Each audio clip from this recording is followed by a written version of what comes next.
Numerical analysis में जो chapter number 5 है प्रोबेबिलिटी डिस्ट्रीब्यूशन 5.3 करते हैं। उससे पहले का सब कुछ एग्जांपल्स वगैरह और बेसिक कॉन्सेप्ट्स वगैरह फार्मूलाज वगैरह सब कुछ कवर करवा चुकी हूँ। तो 5.3 स्टार्ट करते हैं।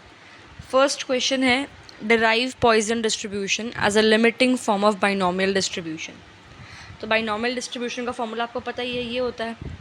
और पॉइजन डिस्ट्रीब्यूशन में क्या होता है, जो n है वो बहुत ही लार्ज होता है तो वो इन्फिनिटी को टेंड करता है, और जो स्मॉल p है यानी कि प्रोबेबिलिटी ऑफ सक्सेस है वो बहुत स्मॉल होती है तो वो ज़ीरो को टेंड करती है। और n into p equals to m इसमें हम लेके चलते हैं, राइट। तो p क्या हो गया, m बाई n, तो q आ जाएगा 1 माइनस p। ठीक है, तो इस फॉर्मूले के अंदर NCR को तो कर लिया ओपन, ठीक है। p की जगह लिख दिया m बाई n की पावर r, और q की जगह लिख दिया 1 माइनस m बाई n की पावर n माइनस r। इसको सिंपल सॉल्व किया है, फिर लिमिट ले ली n को इन्फिनिटी पुट करके such that n p equal to m, उस तरह से इसको सॉल्व करा है एंड आपके पास आ गया जो पॉइजन डिस्ट्रीब्यूशन है उसका फॉर्मूला। ठीक है, सेकंड क्वेश्चन देखो, पॉइजन डिस्ट्रीब्यूशन के लिए find p of 2 given m is equal to 0.7। अब ये पॉइजन डिस्ट्रीब्यूशन का आपका फॉर्मूला होता है, आपको पता है, राइट। r को 2 पुट करना है क्योंकि हमें ये निकालना है ना, तो r को यहाँ पे 2 मतलब x इक्वल टू 2 आ जाएगा और फॉर्मूले में पुट करना है, सिंपल तरीके से हो गया। फिर m की वैल्यू इसने दे रखी है 0.7। Third question, criticize the following statement, the mean of Poisson distribution is 5। Mean 5 है यानी कि m की वैल्यू 5 है और स्टैंडर्ड डेविएशन 4 दे रखा है, वेरिएंस 16 है। बट ये स्टेटमेंट गलत दिख रही है क्योंकि पॉइजन डिस्ट्रीब्यूशन में जो आपका मीन है वो स्मॉल m होता है और जो आपका वेरिएंस होता है वो भी स्मॉल m होता है। तो पॉइजन डिस्ट्रीब्यूशन में मीन और वेरिएंस बराबर होते हैं, बट इसमें तो बराबर दे ही नहीं रखे, तो ये स्टेटमेंट कैसी है, फॉल्स स्टेटमेंट है। Question 4, for a Poisson distribution it is given that p of x equal to 1 is equals to probability of when x equal to 2। ठीक है, find the value of mean of the distribution hence find p when x equal to 0 and p when x equal to 4। इस type के question हमने examples में करे थे। ठीक है, ये आपका फॉर्मूला है पॉइजन डिस्ट्रीब्यूशन का, r को 1 पुट कर दो और r को 2 पुट कर दो, जो वैल्यूज़ आएंगी वो बराबर आएंगी, राइट। इस फॉर्मूले में पहले r को 1 पुट करो फिर r को 2 पुट करो, उन दोनों की वैल्यूज़ बराबर आएंगी क्योंकि दे रखी हैं बराबर हैं। ठीक है, वहाँ से आप m की वैल्यू आ गई, फिर m की वैल्यू आ गई तो x को इसमें x को 0 पुट कर दो, आई मीन r को 0 पुट कर दो और m की वैल्यू आपने निकाल ली, इसका आंसर आ गया। सिमिलरली 4 का आ जाएगा। ठीक है, क्वेश्चन 5, x एक पॉइजन वेरिएट दे रखा है, इसमें भी यही है, ये आपका फॉर्मूला होता ही है पॉइजन डिस्ट्रीब्यूशन के लिए। r को 1 पुट करो और एक बार r को 2 पुट करो, बराबर इक्वल कर दो और इसके साथ 2 से मल्टीप्लाई कर देना क्योंकि इक्वल दे रखा है, तो यहाँ से आपके पास m की वैल्यू आ जाएगी जो कि मीन होता है उसका। ठीक है, क्योंकि इस क्वेश्चन में निकालना क्या है, मीन और वेरिएंस निकालना है, तो m मीन होता है, m ही वेरिएंस होता है, तो वेरिएंस भी 1 होगा। फिर थर्ड निकालना है ये, तो इस फॉर्मूले के अंदर r को 0 पुट कर दो और m की वैल्यू आप निकाल ली है आपने, उससे सॉल्व हो जाएगा। क्वेश्चन 6 देखो, a pair of dice is throne 200 times. 200 बार आपने पेयर ऑफ डाइस जो है उसको थ्रो किया है। ठीक है, getting a sum of 9 is considered a success. अगर डाइस को थ्रो करने के लिए आपने 2 डाइस फेंके, राइट, दोनों पे कोई कोई नंबर आएगा, तो अगर सम आपका 9 आता है तो आपका सक्सेस होगा। तो सम 9 कब आता है, जब एक डाइस पे 3 आया हो या दूसरे पे 6 आया हो, या पहले पे 6 आया हो दूसरे पे 3 आया हो, या पहले पे 4 दूसरे पे 5, या पहले पे 5 दूसरे पे 4। इसके अलावा तो और कोई केस नहीं बन सकता ना कि आप 2 डाइस फेंक रहे हो जो उन पे नंबर आ रहा है उनका सम 9 आ जाए, सिर्फ ये 4 केस बन सकते हैं। तो नंबर ऑफ फेवरेबल केसेस कितने हैं, 4। और जब पेयर ऑफ डाइस फेंकते हो तो नंबर ऑफ टोटल आउटकम कितने होते हैं, 36। तो प्रोबेबिलिटी ऑफ सक्सेस यानी कि गेटिंग अ सम ऑफ 9 की प्रोबेबिलिटी क्या होगी, 4/36 जो कि होगी 1/9। ठीक है, using Poisson distribution find the mean and variance of the number of successes. ठीक है, अब देखो क्वेश्चन, n आएगा यहाँ पे 200, ये मिसप्रिंट है, n 200 होगा, नंबर ऑफ टाइम्स 200 बार फेंका है ना, तो n 200 होगा।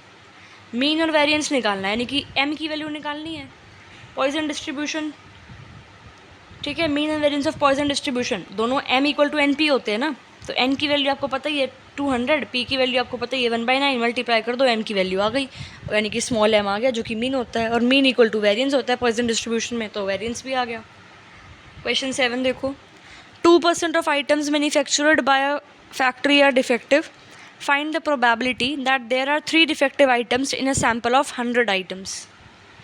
अब हम स्मॉल p मान लेते हैं प्रोबेबिलिटी की जो आइटम मैन्युफैक्चर कर रही है फैक्ट्री वो डिफेक्टिव है। इस टाइप के क्वेश्चन हम कर चुके हैं बाइनॉमियल डिस्ट्रीब्यूशन में, तो समझ में आ गया होगा आपने small p probability of success defective क्यों माननी है। ठीक है, और वो कितनी है 2% है, क्योंकि 2% आइटम्स जो हैं वो डिफेक्टिव है ना, तो प्रोबेबिलिटी क्या हो गई 2/100। तो क्यू क्या हो जाएगा, क्यू की खैर चलो निकालने की ज़रूरत है नहीं। ठीक है, अब पॉइजन डिस्ट्रीब्यूशन है तो ये आपका फॉर्मूला होता है राइट, एम निकालना है आपको। एम क्या होता है n × p। अब p तो आपके पास आ गया 2/100 यानी कि 0.02। n क्या है यहाँ पे 100, क्योंकि इसने बोल रखा है ना that there are 3 defective items in a sample of 100 items. तो टोटल आइटम कितने हैं यहाँ पे 100, तो स्मॉल n आ गया 100, तो 2/100 × 100 करोगे 2 आ जाएगा, तो m की वैल्यू आ गई 2। ठीक है, अब इस क्वेश्चन के अंदर m को 2 पुट कर दो, ठीक है, और r को 3 पुट कर दो, क्योंकि इसने बोला है that there are 3 defective items. तो इसके अंदर पॉइजन डिस्ट्रीब्यूशन वाले क्वेश्चन के अंदर m को 2 पुट कर दो और r को पुट कर दो 3, आंसर आ जाएगा। Next question 8, 2% of bolts manufactured by a factory are found to be defective. ठीक है, तो 2% यानी कि 2/100 क्या हो गया, प्रोबेबिलिटी हो गई। Probability that in a packet of 200 bolts यानी कि स्मॉल n क्या हो गया 200। ठीक है, not more than 3 bolts will come out to be defective, यानी कि 3 से ज़्यादा डिफेक्टिव नहीं आने चाहिए, या तो 0 डिफेक्टिव है या 1 डिफेक्टिव है या 2 डिफेक्टिव है या 3 डिफेक्टिव है। ये केस बनेगा ना, या आ गया तो और होता है, और यानी कि आप ऐड करोगे तो इस निकालोगे आप ये पॉइजन डिस्ट्रीब्यूशन। m क्या होता है n × p, तो m की वैल्यू आ गई, np आपको दे रखा है। ठीक है, r की वैल्यू, अब इस पॉइजन डिस्ट्रीब्यूशन वाले फॉर्मूले के अंदर r को पुट करो, m को पुट करोगे 4 और r को एक बार पुट करोगे 0, एक बार 1, एक बार 2, एक बार 3, और फिर उनको ऐड कर दोगे इस तरह से। ठीक है, question 9, 6% of the bolts produced in a certain factory turn out to be defective. तो 6%, तो डिफेक्टिव कितनी है 6/100। प्रोबेबिलिटी ढूंढनी है using Poisson distribution that in a sample of 10 bolts chosen at random exactly 2 will be defective. Second part में more than 2 will be defective. तो जैसा question number आपको 8 कराया है और जो क्वेश्चन नंबर 7 कराया है वैसे ही सेम है ये, है ना, कि m की वैल्यू निकालनी है, फिर आपका यहाँ पे x = 2 है, फिर इसमें मोर देन 2 की बात कर रहे हैं, तो 1 माइनस में लेस देन = 2 कर दोगे तो शॉर्टकट मेथड हो जाएगा वो, राइट। ठीक है, नेक्स्ट देखो क्वेश्चन नंबर 10। क्वेश्चन नंबर 10 में है, एक company knows on the basis of its past experience that 3% of its bulbs are defective। तो 3/100 हो गई probability. Using Poisson distribution find the probability that in a sample of 100 bulbs no bulb is defective। तो यहाँ पे r है 0, x = 0 हो जाएगा, right. ये आपकी Poisson डिस्ट्रीब्यूशन होती है। p आपका आ गया 0.03, n आ जाएगा आपका 100, मल्टीप्लाई करो m की वैल्यू आ गई।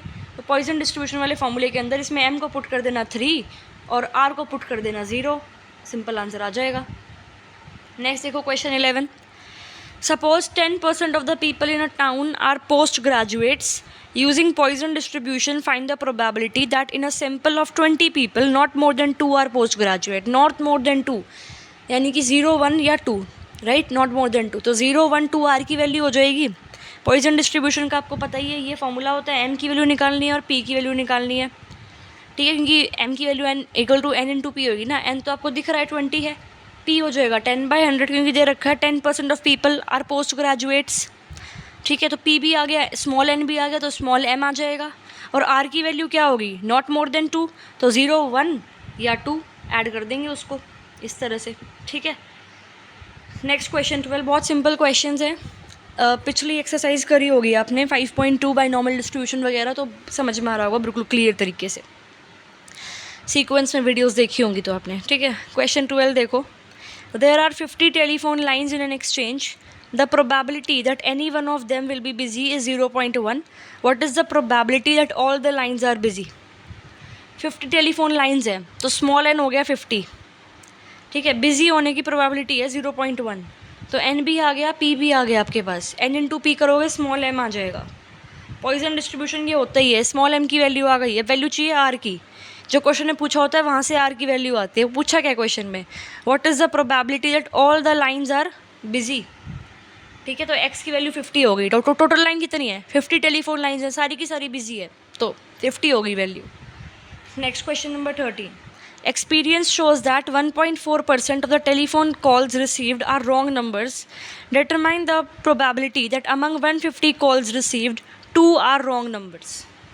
ठीक है, तो 1.4% रॉन्ग नंबर्स हैं, तो स्मॉल p हो गया 1.4 अपॉन 100 जो हो गया 0.014। ठीक है, 150 कॉल रिसीव करी है तो स्मॉल n हो गया 150। अब डिटरमाइन करनी है प्रोबेबिलिटी की कि उन 150 में से जो 2 हैं वो रॉन्ग नंबर हैं, तो r की वैल्यू यहाँ पे क्या होगी, 2 हो जाएगी। ये आपका फॉर्मूला होता है पॉइजन डिस्ट्रीब्यूशन का। n की वैल्यू निकालनी है जो n इंटू पी होती है, तो 1.4 अपॉन 100 इंटू 150 कर दोगे, स्मॉल m की वैल्यू आ जाएगी और r की वैल्यू हो जाएगी 2, क्योंकि क्वेश्चन में ये पूछा है ना 2 आर रॉन्ग नंबर्स। इस फॉर्मूले में पुट कर आंसर आ जाएगा। नेक्स्ट देखो example number question number 14। Question 14 में क्या है, suppose 8% of the people are left handed, what is the probability that 2 or more of a random sample of 25 are left handed। ठीक है, 8% लेफ्ट हैंडेड है तो 8/100 स्मॉल p हो गया। ठीक है, लास्ट में 25 sample of 25 are left handed, तो टोटल कितने हैं 25, तो स्मॉल n हो गया 25। p इंटू n करोगे तो स्मॉल m आ जाएगा। फिर ये होता है आपका पॉइजन डिस्ट्रीब्यूशन। m की वैल्यू पता है, r की चाहिए, आर की आती है क्वेश्चन से जिसकी प्रोबेबिलिटी पूछी होती है। किसकी पूछी है, what is the probability that 2 और more of a random sample, तो 2 और मोर टोटल 25 है, यानी कि 2 3 4 5 से लेकर 25 तक चलोगे। इससे अच्छा एक काम कर लो, 0 और 1 की निकाल लो और 1 में से माइनस कर देना, तो लेस देन 2 निकाल लिए ना। 2 से ग्रेटर तक पूछिए ना उसने, 2 और मोर देन 2, तो लेस देन 2 निकाल लो, 1 में से माइनस कर देना। Next question 15, suppose that the probability of dialing a wrong number is 0.04। ठीक है, what is the probability of dialing not more than 2 wrong numbers in 50 dialings. बहुत सिंपल क्वेश्चन है, जो क्वेश्चन नंबर 13 था उसी टाइप का क्वेश्चन है ये। रॉन्ग नंबर की प्रोबेबिलिटी 0.04 हो गई, dialing not more than 2 wrong numbers in 50 dialings, small n की वैल्यू 50 हो गई, 0.04 इंटू 50 करोगे स्मॉल m हो जाएगा। ये आपका प्रोबेबिलिटी डिस्ट्रीब्यूशन होता है, पॉइजन डिस्ट्रीब्यूशन सॉरी। ठीक है, और प्रोबेबिलिटी ढूंढनी है not more than 2 wrong numbers 50 में से, तो नॉट मोर देन 2, तो लेस देन 2 की ढूंढ लो, और 2 की तो लेस देन इक्वल टू 2 की ढूंढ लो, 1 में से माइनस कर देना। ठीक है, एक सेकेंड, इसने बोला है नॉट मोर देन 2। ठीक है, नॉट मोर देन 2 यानी कि 2 या 2 से कम, 1 में से माइनस करने की जरूरत नहीं है, यही है, सही है आपका, 0 1 या 2 ऐड कर देना। ठीक है, अगर इसने लिखा होता ना लेस देन 2 तो आता आपका वो 1 में से माइनस करने वाला। तो ठीक है, डिस्ट्रैक्ट मत हो, क्वेश्चन जो है उसके हिसाब से देखो। नेक्स्ट देखो question 16, probability that an item produced by a particular machine to be defective is 0.2। तो p की वैल्यू आ गई 0.2। 10 आइटम प्रोड्यूस करे हैं मशीन ने, तो टोटल आइटम कितने प्रोड्यूस करे हैं 10, तो स्मॉल n हो गया 10। तो m निकालना होता है पॉइजन डिस्ट्रीब्यूशन में, तो n इंटू p करोगे m आ जाएगा। ये आपका आ गया पॉइजन डिस्ट्रीब्यूशन, ये मेथड होता है, ये फॉर्मूला होता है। m की वैल्यू आ गई, आर की वैल्यू देखनी है, आर की वैल्यू आती है क्वेश्चन में से। क्वेश्चन में क्या पूछा है कि what is the probability that not more then 1 item is found defective. ठीक है, तो ए नॉट मोर देन 1 यानी कि एक से ज़्यादा नहीं होना चाहिए, तो या तो 0 है या 1 है, तो आर की वैल्यू 0 है या 1 है ऐड कर देना, क्योंकि हम और की बात कर रहे हैं यहाँ पे। फिर है क्वेश्चन 17, एक बॉक्स में 200 टिकट है, यानी कि स्मॉल n कितना हो गया, नहीं एक सेकेंड, 200 टिकट हैं। ठीक है, each bearing one of the numbers from 1 to 20 tickets are drawn. Total ticket कितनी ड्रॉ करी हैं 20, तो स्मॉल n यहाँ पे 20 हुआ है। ठीक है, देखो इस क्वेश्चन में क्या था, 10 आइटम प्रोड्यूस हुए हैं और उसमें से आपने चूज़ करा है, तो टोटल आइटम जो ड्रॉ करते हैं कितने में से चूज़ कर रहे हैं 10 में से ना, तो स्मॉल n 10 हो गया। यहाँ पे 20 टिकट ड्रॉ करी हैं आपने, तो यहाँ पे n हो गया क्या 20 हो गया। ठीक है, यहाँ पे n हो गया 20, p हो गया 10/200, क्योंकि 10 टिकट आपको निकालनी है। क्वेश्चन ध्यान से देखो, एक बॉक्स के अंदर 200 टिकट है, उस पर 1 2 3 4 से लेकर 200 तक नंबर लिख रखे हैं। 20 टिकट आपको उसमें से निकालनी है विद रिप्लेसमेंट, यानी कि एक टिकट निकाली वापस डाली, फिर दूसरी निकाली वापस डाली, फिर तीसरी निकाली बॉक्स में वापस डाल दी, ऐसे 20 टिकट आपने निकाल ली है। प्रोबेबिलिटी ढूंढनी है कि at most 4 tickets bear numbers divisible by 20। ठीक है, तो at least 4 numbers, at most 4 tickets bear numbers divisible by 20। ठीक है। तो देखो probability of success small P, success कब होगा? जब आपकी टिकट पे नंबर आया जो कि 20 से डिविजिबल है। तो 1 से 200 के बीच में कौन कौन से नंबर हैं 20 से डिविजिबल? 20 की टेबल लिख दो, 20, 40, 60, 80, 100, 120, 140, 160, 180 और 200। तो 10 नंबर हैं आउट ऑफ 200। तो प्रोबेबिलिटी ऑफ सक्सेस हो गई 10/200। तो पी की वैल्यू आ गई। अब स्मॉल एन है 20, ठीक है। अब एन इंटू पी करोगे आ जाएगा एम। ये आपका फिर फॉर्मूला होता है किसका? पॉइजन डिस्ट्रीब्यूशन का। आर की वैल्यू चाहिए, उसने पूछा है probability that at most 4 tickets, 4 ticket at most 4। तो एटमोस्ट 4 का मतलब है 4 या 4 से कम। एटलीस्ट का मतलब होता है कम से कम, तो एटलीस्ट का मतलब है कम से कम। तो कम से कम 4 यानी कि 4 तो होनी चाहिए, उससे ज़्यादा हो सकती है। एटमोस्ट का मतलब है मैक्सिमम इतनी है, कम भी हो सकती है, ठीक है। तो लेस देन इक्वल टू 4, तो फॉर्मूले में पुट करके आंसर आ जाएगा। Question 18th, suppose a book of 585 pages contains 43 pages with misprint, ठीक है। If these pages are randomly distributed throughout the book, what is the probability that 10 pages selected at random will be free from pages with misprint? अब कितने page select कर रहे हो आप? 10। तो small N क्या हो गया? 10, ठीक है। और सक्सेस कब होगा? जब आपने free from page selected at random will be free from pages with misprint, यानी कि मिसप्रिंट वाला पेज नहीं है। तो मिसप्रिंट वाले पेज हैं कितने? 43। और टोटल पेजेस कितने हैं? 585, ठीक है। तो पी यानी कि probability that a page contains misprint क्या होगा? Number of pages with misprint upon total number of pages. तो 43/585, ठीक है। एन हो गया 10, एन इंटू पी करोगे एम आ जाएगा। ये होता है आपका क्या? पॉइजन डिस्ट्रीब्यूशन का फॉर्मूला। क्वेश्चन में पूछा है प्रोबेबिलिटी ढूंढो जहाँ पे पेज में मिसप्रिंट है ही नहीं, यानी कि आर क्या हो गया? 0, ठीक है। तो आर को 0 पुट करेंगे, ऐसे x = 0 एंड प्रोबेबिलिटी निकाल देंगे इस फॉर्मूले से, ठीक है। Question 19th, assuming that 200 misprints are distributed randomly throughout a book containing 500 pages, find the probability that a given page contains exactly 2 misprint या 2 और मोर मिसप्रिंट, ठीक है। तो 200 मिसप्रिंट जो हैं उनको आप through out the book distribute कर रहे हो जिसके अंदर 500 पेज हैं, राइट। तो अगर आप 500 में से कोई एक पेज निकालते हो तो उसकी प्रोबेबिलिटी क्या होगी? 1/500। और n हो गया टोटल नंबर ऑफ मिसप्रिंट जो कि क्या है? 200 है। अब p देखो कितना छोटा है और n कितना बड़ा है, तो ऑब्वियसली इसमें हम पॉइजन डिस्ट्रीब्यूशन यूज़ करेंगे इस क्वेश्चन में। ये आपका फॉर्मूला होता है पॉइजन डिस्ट्रीब्यूशन का। इसमें आपको m और r की वैल्यू चाहिए होती है। m की वैल्यू आती है p × n करके और r की वैल्यू अकॉर्डिंग टू क्वेश्चन। तो m की वैल्यू आ गई। अब r की वैल्यू फर्स्ट पार्ट में इसने क्या पूछा है? एग्जैक्टली 2 मिसप्रिंट, यानी कि r की वैल्यू 2 हो गई, फॉर्मूले में पुट करा आ गया। सेकंड पार्ट में क्या पूछा है? 2 और मोर मिसप्रिंट, यानी कि 2 से ज़्यादा मिसप्रिंट, राइट। 2 से ज़्यादा मिसप्रिंट यानी कि 200 तक मिसप्रिंट है। तो 2, 3, 4, 5, 6, 7, 8, 200 तक थोड़ी निकालोगे, तो 2 से कम निकाल लो। तो 2 से ज़्यादा 2 और मोर है ना, तो 2 से कम के में निकाल लो आप, 2 को इंक्लूड नहीं करोगे। क्वेश्चन में दे रखा है 2 और मोर मिसप्रिंट, तो 1 में से माइनस करो नॉट 2 और मोर मिसप्रिंट, यानी कि नॉट 2 और मोर मिसप्रिंट यानी कि 0 या 1, ठीक है। तो इस तरह से इसको करना है। Question 20th, a manufacturer of screw knows that 4% of his products are defective. If he sells the screws in boxes of 50 and guarantees that not more than 2 screws will be defective, what is the probability that a box will fail to meet the guaranteed quality? ठीक है। तो screw defective होने की probability क्या है? 4%, 4/100 हो गया। Number of screws कितने हैं बॉक्स में? 50। तो n क्या हो गया? 50। n इंटू पी करोगे m आ जाएगा। पॉइजन डिस्ट्रीब्यूशन आपका ये होता ही है। m आ गया, r चाहिए होता है अकॉर्डिंग टू क्वेश्चन। अब क्वेश्चन में बोला है इसने कि box will fail to meet the guaranteed quality if there are more than 2 defective screws in the box, right. तो अगर 2 से ज़्यादा डिफेक्टिव स्क्रू हैं उसकी प्रोबेबिलिटी निकालनी है। तो अब 2 से ज़्यादा यानी कि 50 तक लेके जाना है।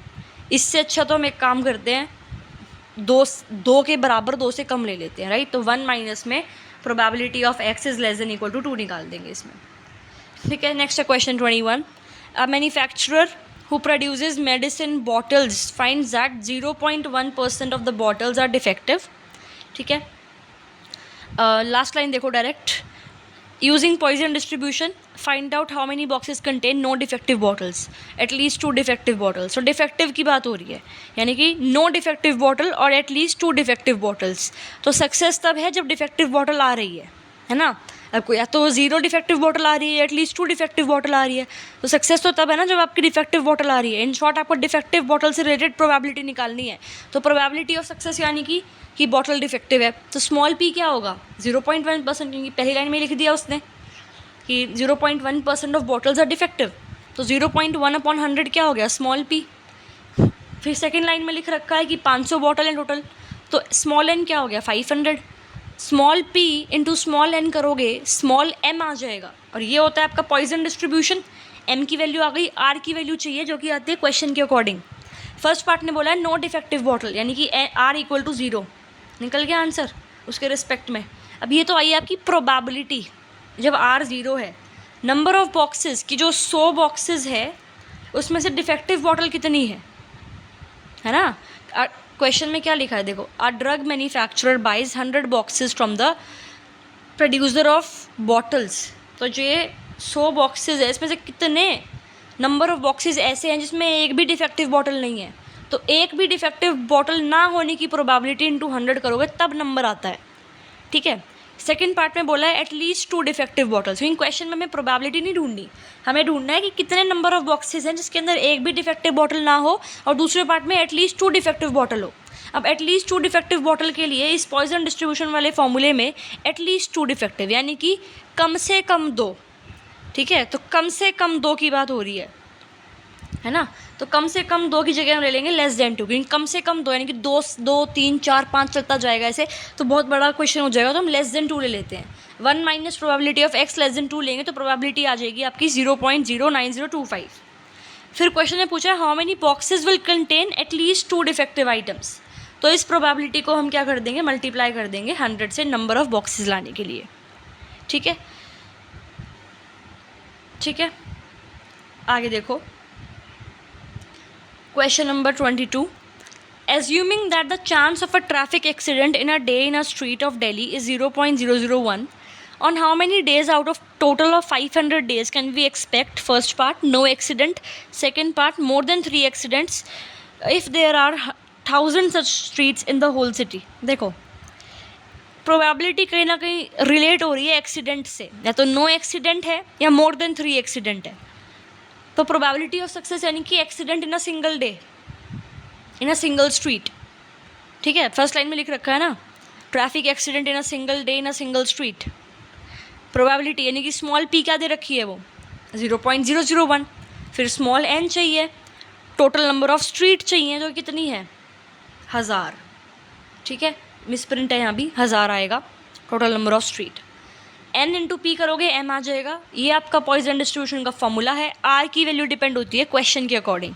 अब इसने बोला है नो एक्सीडेंट, तो यानी कि आर की वैल्यू 0 आएगी.